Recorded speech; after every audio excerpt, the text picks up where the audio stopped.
এটি কক্সবাজার টেকনাফ মহাসড়কের দৃশ্য, যেখানে আজকে দুপুরেও দুজনের মৃত্যু হয়েছে সড়ক দুর্ঘটনায়। সেই মহাসড়কের একেবারেই পাশ ঘেঁষেই এই বাজারটি বসানো হয়েছে। এখানকার বেশিরভাগ ক্রেতা এবং বিক্রেতারাই রোহিঙ্গা, যাদের বসবাস এই কাঁটাতারের ভেতরেই।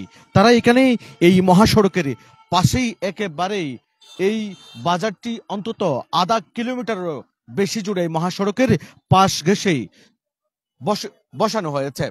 এখানে শীতের কাপড় এবং বিভিন্ন কাপড় বিক্রি করা হচ্ছে। বিশেষ করে এখানকার যারা বিক্রেতা, যারা দোকানদার, তারাও রোহিঙ্গা এবং যারা কিনছেন তারাও রোহিঙ্গা।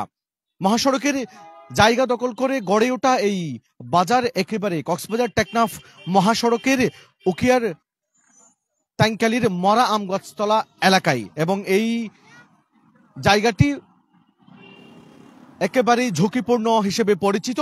এই জায়গাটির সড়কের আশেপাশেই যে দুপাশেই যে দোকান বসানো হয়েছে, যার কারণে প্রতিদিন এখানে যানজট এবং দুর্ঘটনার ঘটনা ঘটছে। এবং এই সব আমরা একটু কথা বলবো, একটু জানার চেষ্টা করব যারা এই দোকান করছেন তাদের সাথে কথা বলবো, তারা কিভাবে এখানে দীর্ঘদিন ধরে এই দোকানগুলো মহাসড়কের পাশেই তারা করছেন, এবং এখানকার যারা ক্রেতারা রয়েছেন তাদের সাথেও কথা বলার চেষ্টা করব, বিভিন্নভাবে জানার চেষ্টা করব। অন্যদিকে এখানে যে পোশাক, কি কি পোশাক পাওয়া যাচ্ছে সেটি একটু জানার চেষ্টা করব।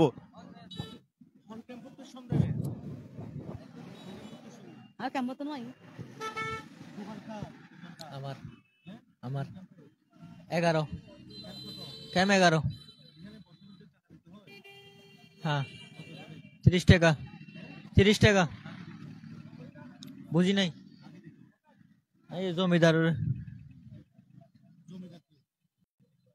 নাম জানি না আমি। যারা বসেছেন তারা নিজেরাও বলছেন যে তারা নাম জানেন না। আমরা আরো কয়েকটি দোকানদারের সাথে কথা বলবো, আরো কয়েকজনের সাথে কথা বলবো।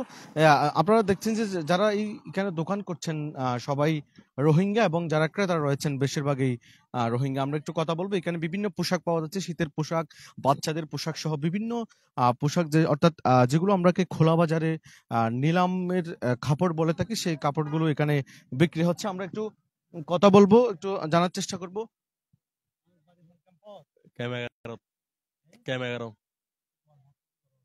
Doğan Deriyel Nahore Nahore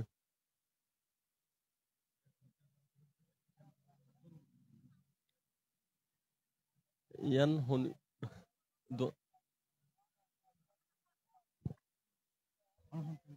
11 sir 11 ক্যাম 11 বাইরে তো এডে বেল বিসি তো তুই বাদ এডে রাস্তার হাফাশে সবজা দিয়ে বিক্রি করি আর নিজস্ব করেছে। আর নিজে করেছি। না না না না, টাকা আমার তো টাকা দিব, বাড়ালো না, বাড়া দিচ্ছে না।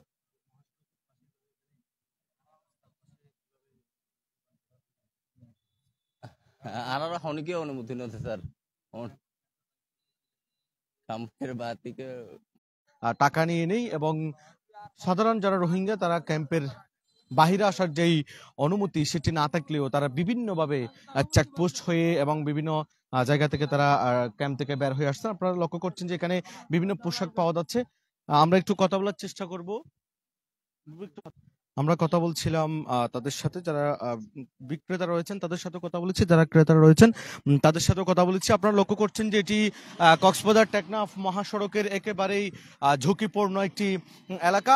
এখান থেকে প্রতি মিনিটে শত শত গাড়ি কিন্তু কক্সবাজার টেকনাফ মহাসড়কের বিভিন্ন মালবাহী গাড়ি, যাত্রীবাহী গাড়ি এই সড়ক দিয়ে চকের একেবারে ফাঁস ঘেঁষে আপনার লক্ষ্য তৈরি করা হয়েছে যে দোকান এখানে প্রতিদিন বসানো হয়েছে। এই দোকানের কারণে এখানে যানজট লেগে থাকে এবং দুর্ঘটনা যে বিষয় সেটিও হয়ে থাকে, কারণ এটি কক্সবাজার টেকনাফ মহাসড়কের একেবারেই ঝুঁকিপূর্ণ একটি এলাকায়, যেখানে আজকে দুপুরেও একটু পরেই দুজনের মৃত্যু হয়েছে মোটরসাইকেল দুর্ঘটনায়, এবং তাদের যে মরদেহ সেটি কক্সবাজার সদর হাসপাতালের মর্গে পাঠানো হয়েছে বলে আমরা জানতে পেরেছি।